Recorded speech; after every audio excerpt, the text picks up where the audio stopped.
Le Premier ministre sénégalais Ousmane Sonko a entamé dimanche 12 janvier 2025 une visite d'amitié et de travail de 3 jours en République islamique de Mauritanie. Au cours de cette visite, les deux parties devraient annoncer conjointement la production de la première cargaison de gaz du champ gazier de Grande Tortue à Meyim entre les deux pays.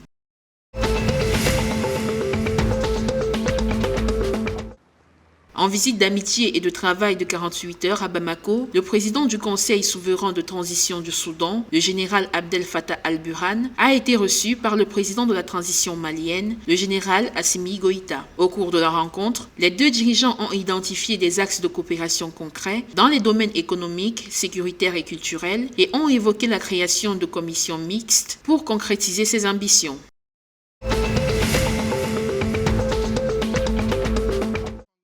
Le président John Dramani Mahama au Ghana a réitéré l'engagement sans faille de son gouvernement à lutter contre la corruption, affirmant que ce ne sera pas une routine habituelle car ces personnes nommées seront tenues responsables. Nous lutterons sans relâche contre la corruption, sachant qu'elle sape la structure même de notre société, a indiqué le nouveau chef de l'État dimanche 12 janvier 2025.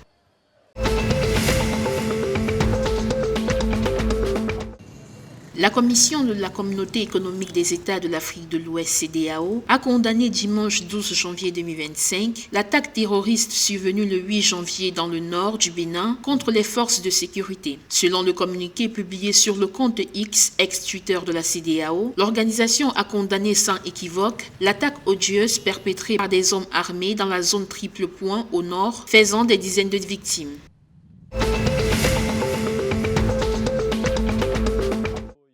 L'équipe capverdienne senior masculine de handball s'est inclinée dimanche 12 janvier 2025 face à la Macédoine du Nord, 26-27, lors du dernier match de préparation à la Coupe du Monde 2025. Selon la Fédération capverdienne de handball, malgré la défaite, l'équipe nationale a réalisé une performance solide et remarquable en terminant la première mi-temps en gagnant 15-14.